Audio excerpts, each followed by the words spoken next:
Minister.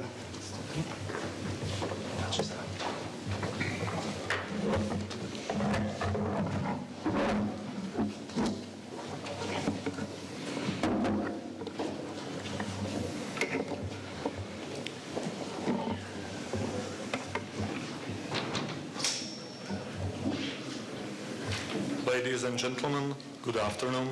Welcome to the press statement by His Excellency Mr. Juraj Blanar, Minister of Foreign and European Affairs of the Slovak Republic, and His Excellency Mr. Gideon, Minister of Foreign Affairs of the State of Israel. Your Excellency, Mr. Juraj Blanar, you now have the floor. Thank you very much, dear Minister. Dear Gideon, welcome to Slovakia. I really appreciate that you come to Bratislava and that we have a time to exchange our view on many issues we opened. And I think that today's meeting with you in Bratislava at the premises of our Ministry of Foreign and European Affairs follows up on our previous in-person meeting during the EU Foreign Affairs Council on 24th of February 2025, and it confirms that ongoing positive dialogue in Slovak-Israeli relations.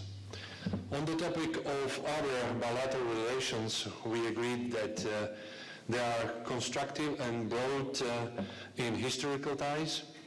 In this context, we identify numerous areas of cooperation, including tourism, which is further strengthened by the direct flight connected between the Bratislava and Tel Aviv. And we also see strong potential in this field, in the field of education, innovation, research, and also defense industry. We also discuss the safety and security of our citizens, which remains absolute.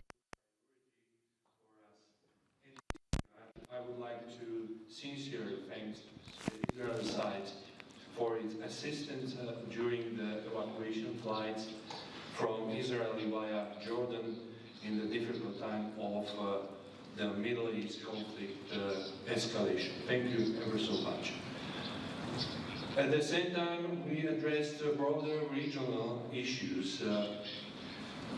And although today's meeting takes place during the extremely fragile ceasefire between Israel and Iran, declared on 24th of June, and Slovak Republic will continue to call on both sides to respect international law and exercise maximum restraint.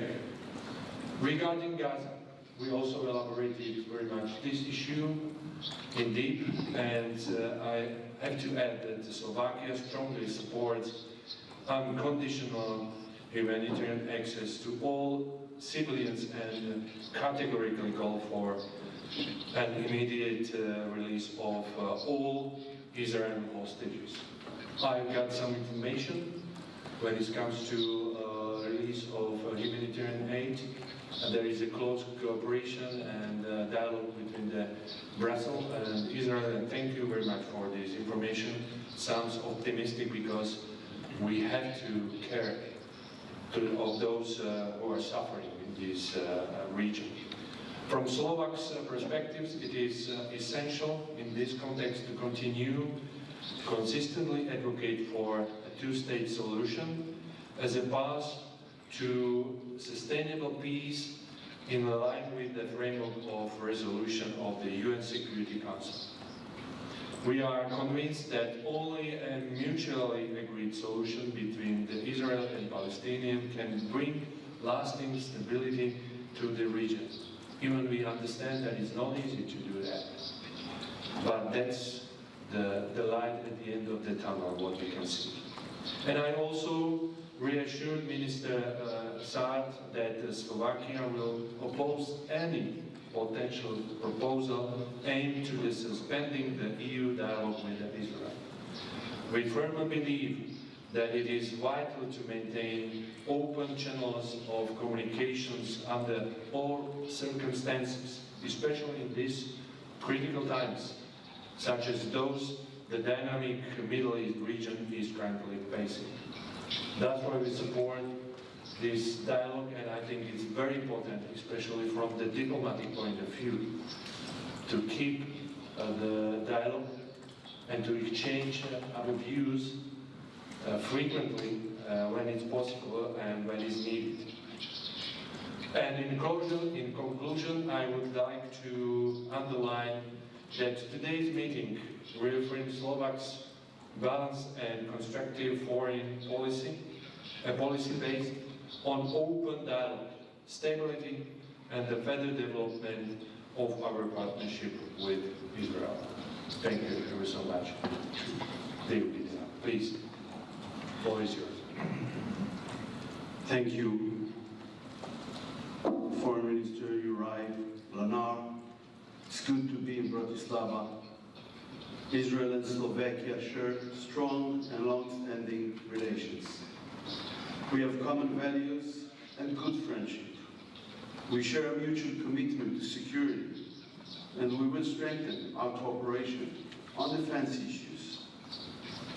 There was once a large Jewish community here, which including the Hatam Sofer, the leading rabbi of his generation. But we also remember a darker period in our history.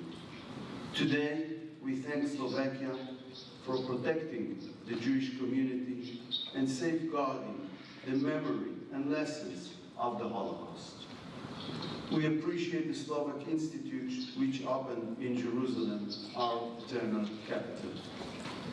And we agreed in our discussions, Minister, on the need to strengthen relations between our nations, as you said, in so many aspects. I call on Israelis to visit Slovakia.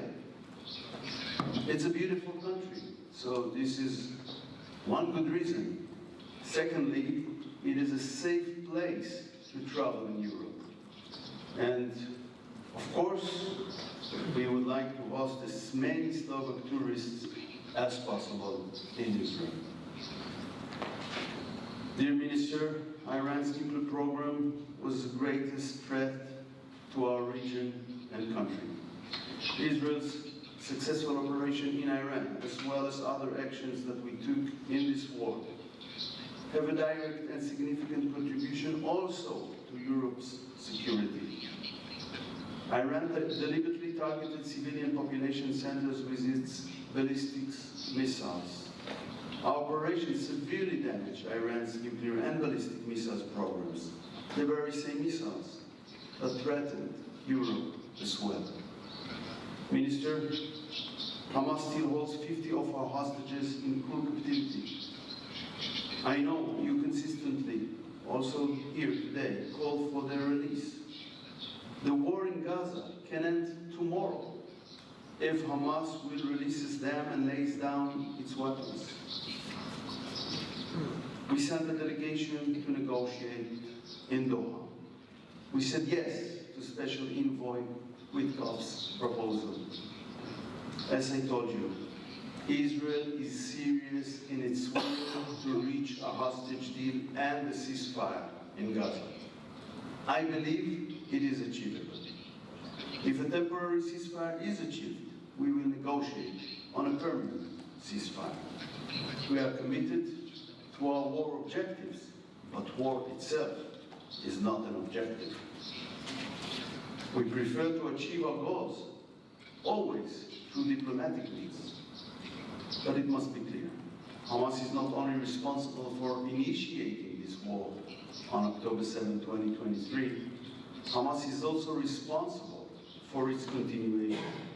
Pressure must be applied on Hamas. Anyhow, Israel is committed to continuing to facilitate the humanitarian effort under difficult circumstances.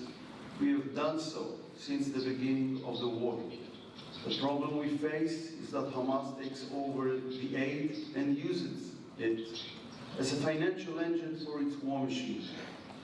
This might cause the war to continue endlessly, and we would like to end it. The important American GHF initiative helps address this problem. It allocates large amounts of aid directly to the people. At the same time, we are enabling the previous aid method to bridge the gap. But we should help the civilian population without strengthening Hamas. During the previous week, we had a constructive dialogue with the EU on the matter of humanitarian aid. And last Sunday, our Security Cabinet made further decisions on improving the humanitarian situation in Gaza. I informed my colleague on this issue. I described these steps during our meeting. Basically, they include more aid through more crossings and more routes. We are dealing with this issue in good faith. We will continue mutual efforts with other states, international organizations, the EU, to address it. We welcome also any effort to ensure that the aid is delivered to the civilian population and is not being exploited by Hamas. Dear Minister, Israel appreciates Slovakia's support for our basic right to defend ourselves.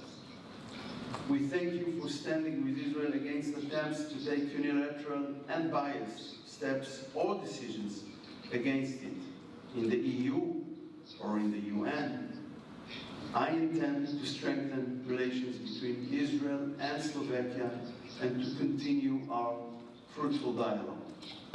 Minister, I know you are a good partner for that mission, and I invite you, Minister, to soon visit Jerusalem.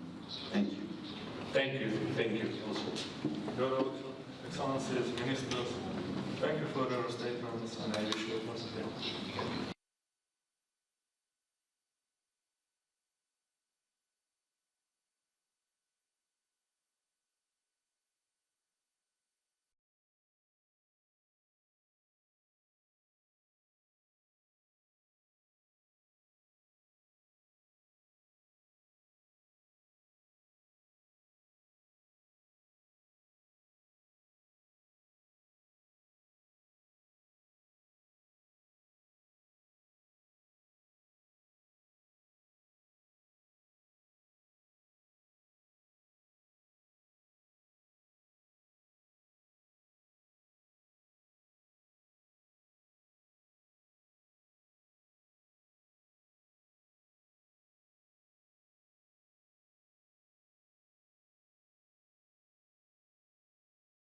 Ministers, thank you for your statements, and I wish you a positive.